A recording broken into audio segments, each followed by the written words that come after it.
Good morning, Believe Nation. It's Evan. My one word is believe. I believe in you, and I want to see that awesome thing that you have inside you explode out into the universe to have a major impact. So to help you on your journey, today's message is be righteous. Over to you, A.P.J. Abdul Kalam. I wake up every morning. Espresso keep me going. I wake up every morning. I have a feeling whenever I give something, I feel happy. You see, this is you try.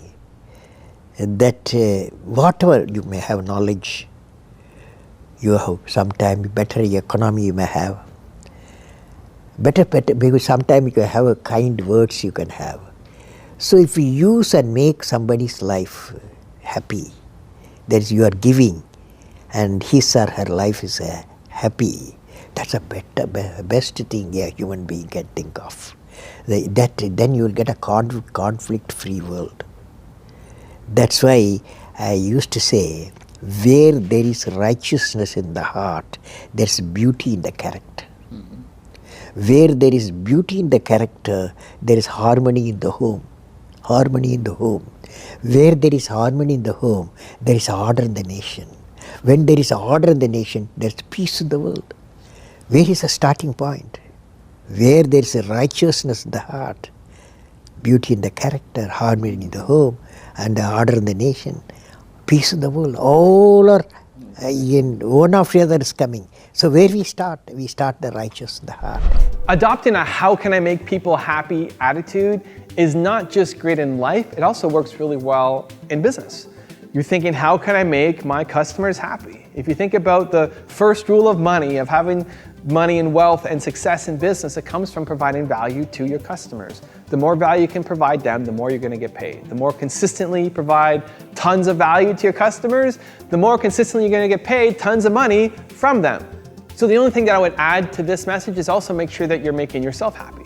Because sometimes we're so focused on making other people happy and trying to please them and reach their expectations that we're not making ourselves happy enough. Where ideally we're doing the things that make us happy and makes other people happy as well. That we're living up to our expectations for ourselves and pushing ourselves to do better.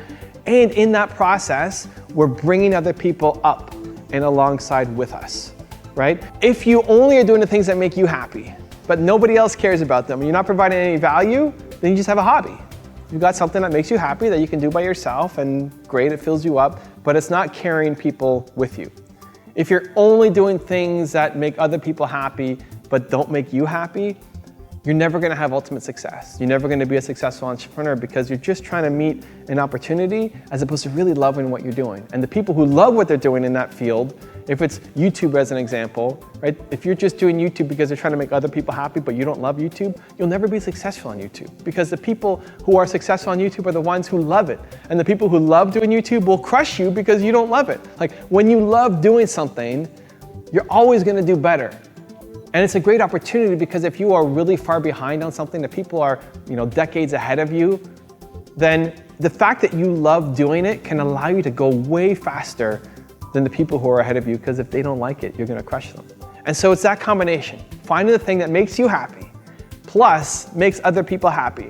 At that intersection is where you can provide a ton of value. So if you look at this YouTube channel as an example, a lot of the messages, a lot of the videos, a lot of the people that I profile come from you. A.P.J. Abdul Kalam is a legend. In my North American ignorance, I'd never heard of him before somebody requested him for this channel. Now his top 10 rules is one of the most popular videos on my channel, and he's got so many great inspiring messages to share. And so you guys wanted me to do him, right? It's making the audience happy. I look at that video, I look at his content, look at what he has to share and say, do I resonate with that? Do I agree with that? Do I feel like I want to share this person's content? It's a yes, it makes me happy too. That combination equals a win, right? And so all the best videos that I've done on my channel has been a result of you guys loving it and me loving it, where I never make videos just for you guys. If I don't feel a video, I'm not posting it. I review all the top 10s that come through, I review all the content. I'd spend the entire day researching and reviewing the comments from my team before anything goes live. And so I need to approve it. And if you guys don't like a video, you let me know, right? You vote with your views, you vote with your comments, you vote with your thumbs ups. And a lot of the series that we've put up have been canceled because you guys didn't like them enough. I love them, but it just is a hobby because you guys didn't like it enough. And so that intersection, if you're constantly thinking, how can I make myself happy while making other people happy in the process as well, and you apply that not just to your business, but to your life, that's a win. It's a win for everybody. It's a win for yourself, it's a win for your family, it's a win for your friends, it's a win for your customers, it's a win for your community, it's a win for the world, and I hope you'll adopt that policy. So the question today is, I'm curious, what is a thing that you do that makes you happy and makes your customers happy? If you had to pick the thing, the one thing that you do best, that you love, that also your customers love, what is that one thing for you? I'm really curious to find out. Please share it down in the comments below. I also want to give a quick shout out to Denny Iskandar. Denny, thank you so much for picking up a copy of my book, Your One Word. It really, really means a lot to me, and I hope you're enjoying the read. Thank you guys again for watching. I hope you have an amazing day. I believe in you. I hope you continue to believe in yourself and whatever your one word is. Much love, and I'll see you again tomorrow morning for another shot of espresso. I wake up every morning. Espresso, keep me going. How does it feel to be an inspiration to many people who struggle with life? Does he feel that pressure? Man. That's an intense question. So He's in 8th grade? he's in 8th grade. Yeah. Asking existential questions. And about how people feel or respond to me, I don't think about that actively. Because it's not, I don't do what I do to have that effect. Because that would imply that I wake up in the morning and say, how can I No, a perfect day for me is when the phone does not ring and when my inbox is empty. That's a perfect day. And I can stay home, play with the kids, watch a movie on the couch with popcorn with slightly too much butter, and just veg. But what happens is I get called. I get called by the press because the universe flinched. I get called by a school. I get called by a city. By organizers of a theater, or lecture halls. And they want to learn about the universe. And in that capacity, I'm a servant of the public's curiosity about the cosmos. And in that way, I'm not asking myself, how am I affecting you? I'm simply offering all that I can and all that I know of this beautiful universe in which we live. And that's what I do and why. It's not just the emotion of wanting to do something for somebody else, which is in itself a good emotion, that you want to do something for someone. Right. But if you feel that your life is incomplete if you don't. Right. So you're doing it for yourself, really. Right. Of course, you're doing it for someone else. And I think that that's what is important.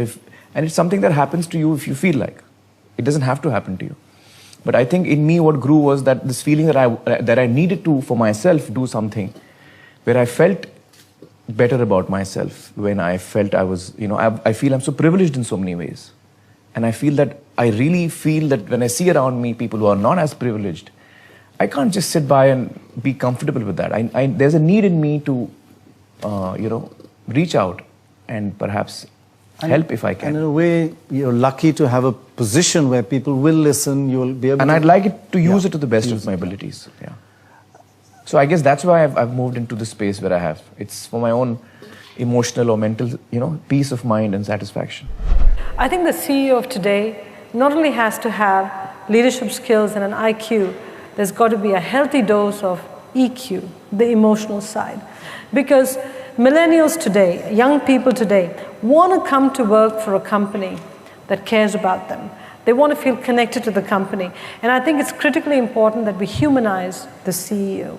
The CEO cannot be this imperialist that's sitting there. We've got to humanize the CEO.